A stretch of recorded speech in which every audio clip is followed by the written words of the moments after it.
Okay, hi folks.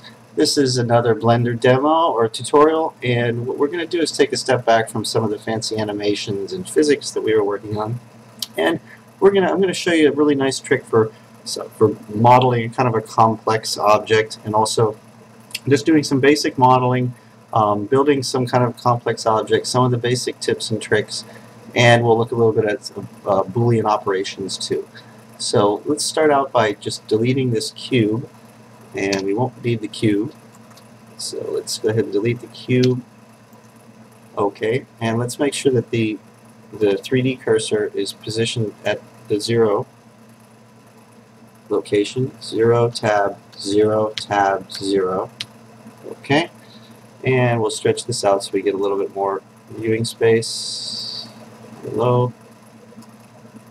And now we're going to view from the top. I want to view from, hit the 7 button and the number pad key so I get a top view. And I want to check the camera magnification here. So this lens is set at 35. I like to set it at 50. It just makes it easier for me to see. It kind of reduces the amount of perspective distortion. Okay, so everything's set. Cursor's at 0. Let's add a plane. Start by adding a plane. This is a nice little trick you're going to see. Alright, plane. And now the first thing I want to do is scale the plane. But this is just an important tip, and I hit the S button to scale. And as you can see over on the right here, it's scaling by basically an arbitrary factor based on the cursor position. But if I hold the control button down, then it snaps to the grid. So as you can see, now it's 2, now it's 3, and this is a very important thing to understand. When you're building objects, quite often, especially for engineering type designs, you want the dimensions of your objects to be snapped to a unit number. Like for instance, this could be 3 centimeters, and that's just for the purposes of design and development. Okay, so I'm holding the control key down, and I'm going to make the size of this, let's say 4, and now I'm going to left click. Okay, I've resized it perfectly, so its dimensions are 4. So snapping is a very useful tool to understand when you're building objects and you want them to have exact sizes and dimensions. Okay, so the first thing I'm going to do is I'm going to show you how I can split this planar object into 2 objects, and it's very easy. I just go to Edit Mode, and now I'm going to position my cursor over an edge, and actually that's all we have to do. Hit Control R, and Control R means split, loop split. Okay, Control R, and you see this purple line appears, and that line's going to split this object depending on what edge my cursor is positioned at. So I'm going to split it by left clicking. I'm still holding the control key down, and then now that I've split it, I can position the split wherever I want it, and if I hold the control key down, it snaps. So I want it to be, but in this case I want it to be right in the middle. So I'm going to left click here, and that's it. I've now split my plane into 2 planes. And I want to delete this upper plane at this point, so I'm going to go into face select mode, and I'm going to delete this upper plane. I'll right click it to select it, and I'll hit the X button and delete the face. Okay, so now I'm left with this lower face. Now I'm going to show you the trick. A nice little trick for creating organic profiles, okay? Or any kind of profile that you want. That maybe you have an image placed here and you want to trace the profile of some object, and it's not exactly a machine type part, but it's a little more organic. Eventually we're going to have kind of a vase. We're going to be building kind of a vase, like a flower pot. Okay, so the first thing I'm going to do is select the vertices, and I'm actually going to delete this vertex. So I'm going to right click here, and then I'm going to hit the X key and delete that vertex. And now I'm left with 2 edges. I'm going to delete this edge as well. I'm going to hit the X key and delete that vertex. Okay, now I'm left with only 1 edge left. So I'm going to right click on this edge, and notice I have to do this from the top view, otherwise these edges will come out of the plane. That's not what we want. We want everything in the plane. And now I can move this vertex. Let's say I move it to here, and I can now what's called extrude the edge. So all I have to do, it's very simple. I'm going to hit the E key, the E button, I'm going to position my cursor here, hit the E button, and then I'm going to move away. You see, I have a new vertex point. Left click, E, left click, E, left click, E, left click, E, left click, E, left click, E, left click, E, left click, E, left click, E, left click, E. Alright, I'm going to speed up a little bit here. E, left click, E, left click, E, left click, E, left click, and I'll finish it off E, left click, and I'll finish off the curve by E, and positioning this vertex right next to the beginning one. Okay. Now I'm going to join these two vertices together so I have a closed curve. So I'm going to hit the A button so that I've not selected anything, and then I'm going to hit the B button to box select those two vertices, and then I'm just going to merge them. Over here to this menu, merge. At center is fine. Okay, so now I only have one vertex here. As you can see, they're joined together, and I have a nice object here. I can adjust these. I can right-click, and I can adjust these, the locations of these vertices. Maybe I want a better profile or something like that. Okay, so now we have a nice closed curve, arbitrarily generated. And I'm going to hit the A button, and I'm going to hit the A button again. And now, by select the second A button selection, what that does is it selects everything in all of the vertices and edges in this object. Okay, I'm now going to go ahead and move into a orthogonal view. I'll hit the 5 number key button, rotate out of the plane a bit, zoom in a bit so that I can see what I'm doing. Let's move this light out of the way. I'll have to go into object mode to do that. Let's move this light out of the way. Move the light back towards the camera a little bit. Let's move the camera a little bit too, just for the heck of it. Probably not going to use that for this tutorial, but we'll leave them out of the way anyway. Let's go back into edit mode. Let's select the curve, go back into edit mode. And now, it's very simple. All I have to do is hit the extrude key. Before I do that though, what I am going to do is I'm going to fill this bottom face in.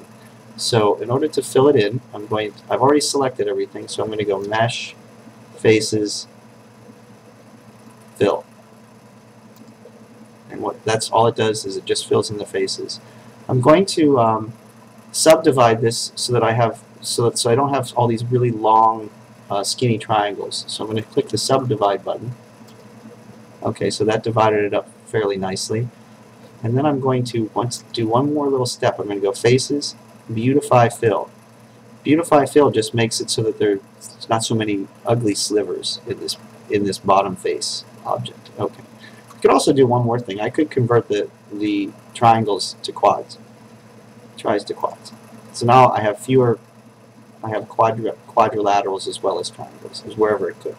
Okay, so now we have a bottom face.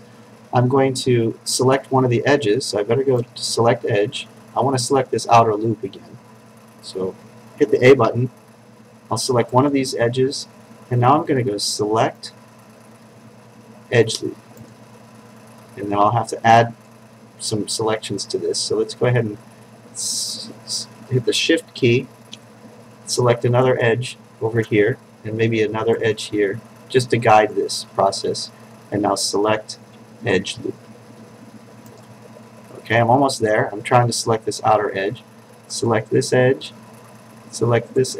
and now let's select edge loop again. Almost. Boy, this is harder than the last time. Select this edge, and finally this edge. Okay, now it looks like I've got the whole edge loop, outer edge loop selected.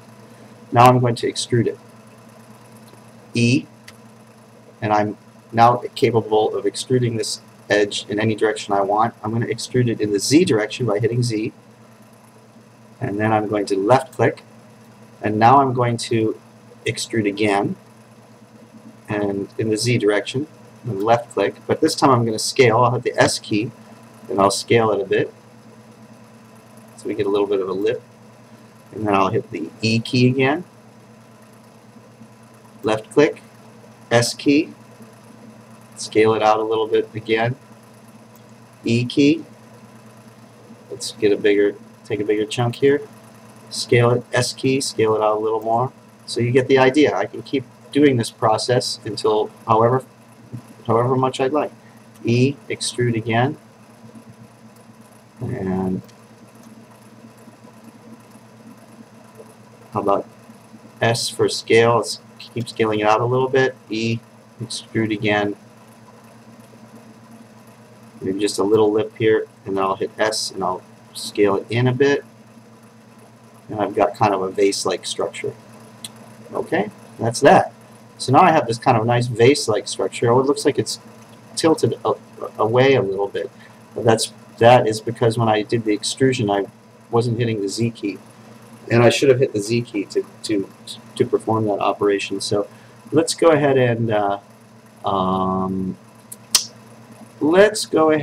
and undo a couple of these operations. 1, 2, 3, 4, 5, 6, 7, and I better be careful about hitting the Z key. Extrude, Z, scale, extrude, Z, key, scale, extrude, E key, Z key, again, scale, extrude key, Z key, left click, scale. I'll scale it in a little bit. Okay, so now I have a nice upright object. Sorry about that. Anyway, alright, so I have this like sort of semi-vase, but it's just a shell at this point. And we would like it to be a solid vase. We would like it to have some kind of thickness, but we have to do a couple things first. Before I even do that, I'm going to show you that you can split this thing using the Control-R function anytime you want. So I'm going to hit A. Let's say I wanted to split it here so I can make a little lip, a little beveled lip here. So what I'll do is position my cursor here, hit Control-R. You see that the pink line appears again.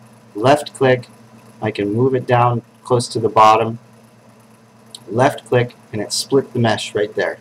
Now I can hit the S key, and I can scale it in and make myself a little bevel. Okay, so you get the idea. You can continue that process ad infinitum. Alright, now what I'd like to do is shift middle, move myself into position here. What I'd like to do is I'd like to give this shell some kind of thickness. So I'm going to go ahead and do that now, but before we do that, we have to check the normals. We want the normals to the faces to all be uniform. And often with a complex object like this, they won't be uniform at first. So let's go ahead and check these normals. I can scroll down here and I can display the face normals, and then I can display them longer. And as you can see, all the normals are pointing towards the inside of the vessel. Not all of them, actually. There's a few that aren't. A few that are pointing to the outside. So we want to unify these normals, and we'd like them all to be pointing out instead of in. Okay? And so we'll do that very simply. All we have to do is recalculate the normals, and then flip their direction. Oh, I have to hit the A key. Sorry. A. For all the faces, I'm going to recalculate the normals, and it automatically detected and set them to be outer facing, which is the standard.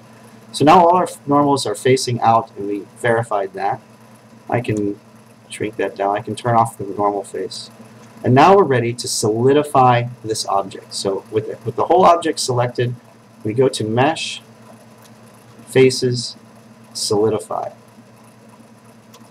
Okay, and then it looks like that, and you can adjust the thickness now. As you can see up here that it's getting thicker.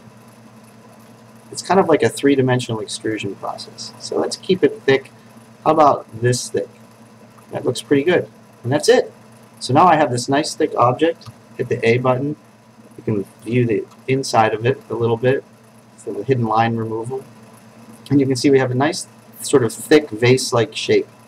Okay. Now at this point, I'm going to do the most important thing that you should always remember, and that's to save it. Let's save the project, save as. I already have one vase, so I'm just going to save it as the same one. Okay, so now it's saved. Alright, one little trick I'm going to show you, or one little issue I'm going to show you, is that you can continue to subdivide this surface if you want to have it to be a little bit more refined. So we can do a simple subdivision here. And if I select everything, A, and subdivide, you see what I mean. It's very simple. Now I've nicely subdivided it. Okay. This is pretty tortuous in this area. This is kind of convoluted. I hope it doesn't affect our final result. In other words, the faces are kind of distorted looking, but in the greater scheme of things, it should be fine, especially for this tutorial.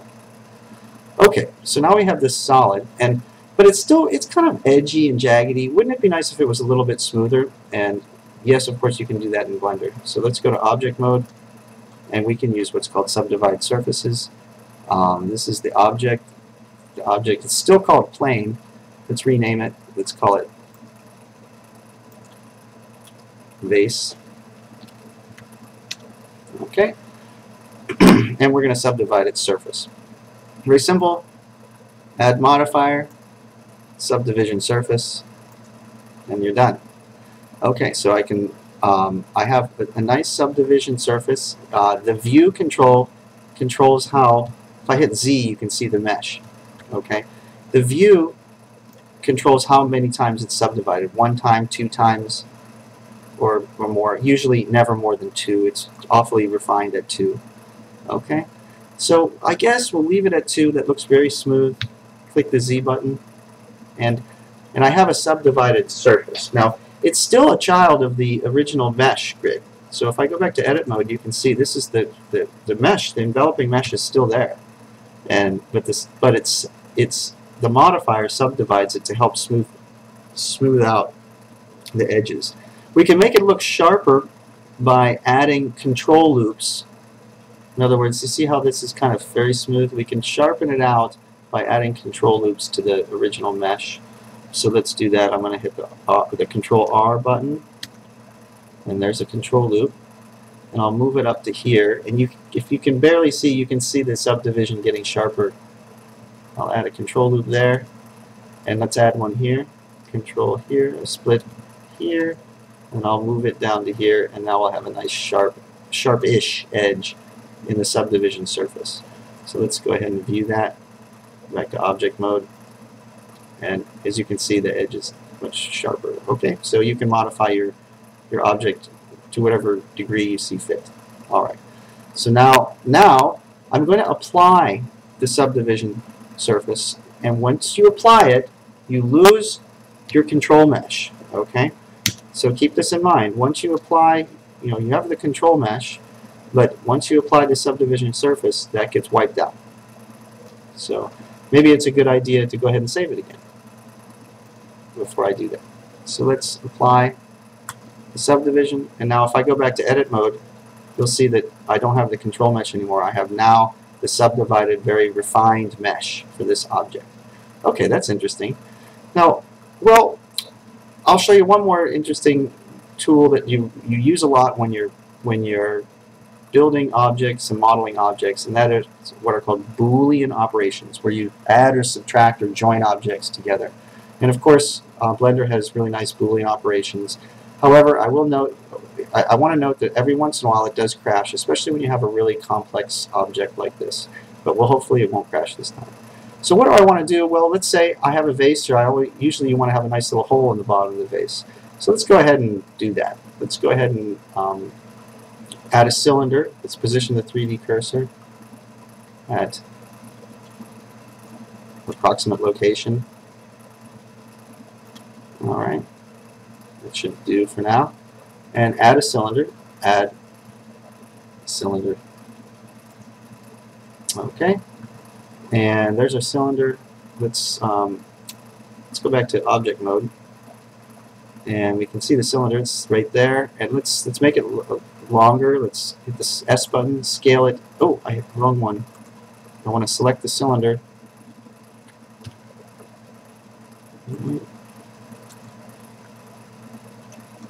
I've done something wrong.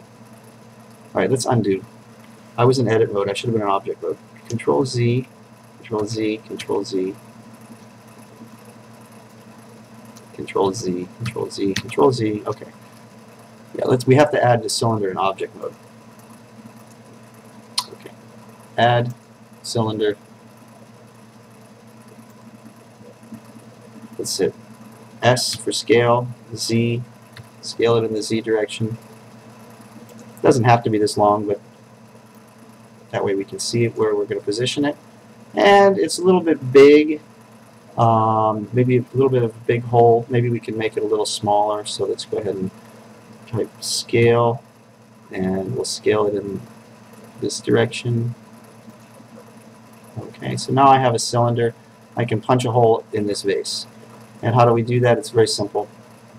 We just select the vase, add the modifier, the boolean modifier here, and we want to difference, we want to subtract the cylinder, and so we're going to, and the object that we want to subtract is the cylinder.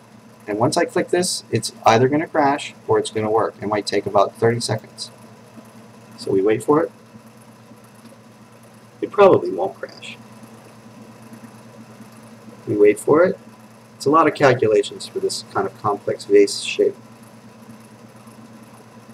And we wait for it. And then wait for it.